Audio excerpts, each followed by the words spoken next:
السلام علیکم ورحمۃ اللہ وبرکاتہ۔ تو میں آپ کو سب سے پہلے مولانا ارشد مدنی صاحب کا بیان سناتا ہوں۔ انہوں نے دارالعلوم کے اوپر کیا کہا۔ تم اس کردار کو نہیں پیش کر سکتے جس کردار کو ہمارے بزرگوں نے پیش کیا ہے۔ یہیں سے شیخ الہند پیدا ہوئے، یہیں سے مفتی کفایت اللہ پیدا ہوئے، یہیں سے حسین احمد مدنی پیدا ہوئے، یہیں سے حفظ الرحمان پیدا ہوئے۔ وہ لوگ جنہوں نے اپنی جانیں قربان دی، آج قبرستان کے اندر پڑے ہوئے دنیا جانتی ہے۔ بدقسمتی ہے مسلمان نہیں جانتا کہ اس کے باپ دادا کی تاریخ کیا ہے، ملک کی آزادی ہے۔ دارالعلوم دیوبند، آج یہ آوازیں دنیا کے اندر اٹھتی ہیں کہ دارالعلوم دیوبند کے اندر شیو جی کا لنگ ہے۔ ارے پاگل،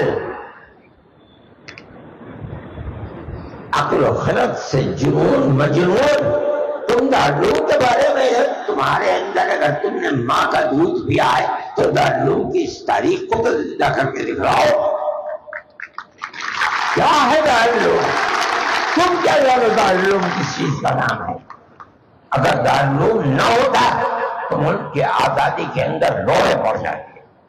حضرت شیخ الہند رحمۃ اللہ علیہ نے ملک کے اندر باہر نکل کر کے افغانستان کے اندر آزاد حکومت قائم کی، اور ان کے ذہن کے اندر یہ بات نہیں تھی کہ ملک کے اندر حکومت مسلمان کی ہوگی۔ اس آزاد حکومت کے اندر سنو اس بات کو، مولانا عبید اللہ سندھی، مولانا برکت اللہ بھوپالی، اگر یہ لوگ اس حکومت کی بنیاد تھے تو اس کا صدر راجہ مہندر سنگھ پرتاپ کو بنایا تھا۔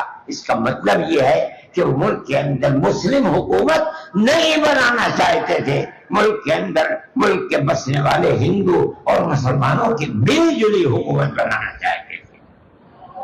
انہوں نے جس سیکولرزم کے خواب کو دیکھا تھا، آج ملک کے اندر فرقہ پرست طاقتیں سیکولرزم کے لفظ کو ملک کے دستور سے نکال کر پھینکنا چاہتی ہیں۔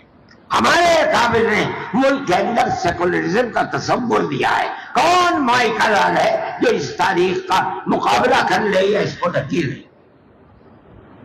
کوئی نہیں کر سکتا، انکار نہیں کر سکتا۔ یہ تھی ہماری تاریخ۔ حضرت شیخ الہند رحمۃ اللہ علیہ جب سعودی عرب سے طائف سے گرفتار کر کے اپنے ساتھیوں کے ساتھ مصر بھیجے گئے اور مصر سے اٹھا کر کے ان کو مالٹا کی جیل کے اندر بھیج دیا گیا۔ کانگریس کے لوگ جانتے تھے ان کی اس تاریخ کو۔ کوئی اور مائی کا لال ہندوؤں کے اندر نہیں ہے جس نے ملک کی آزادی کے لیے یہ قربانی دی ہو کہ 7 سمندر 4 سال اس نے انگریز کی قید با مشقت کو کاٹا ہے۔ اگر کاٹا ہے تو دارالعلوم کے طالب علم نے کاٹا ہے۔ اب آپ بتائیے کہ جو لوگ کہتے ہیں کہ ملک کے آزادی میں علماء دیوبند کا کیا کردار ہے، تو آپ اس ویڈیو کو دیکھ کر سمجھ گئے ہوں گے۔ تو آپ ضرور علماء دیوبند کے لیے کومنٹ باکس میں ضرور 2 لائن لکھ کر جائیں۔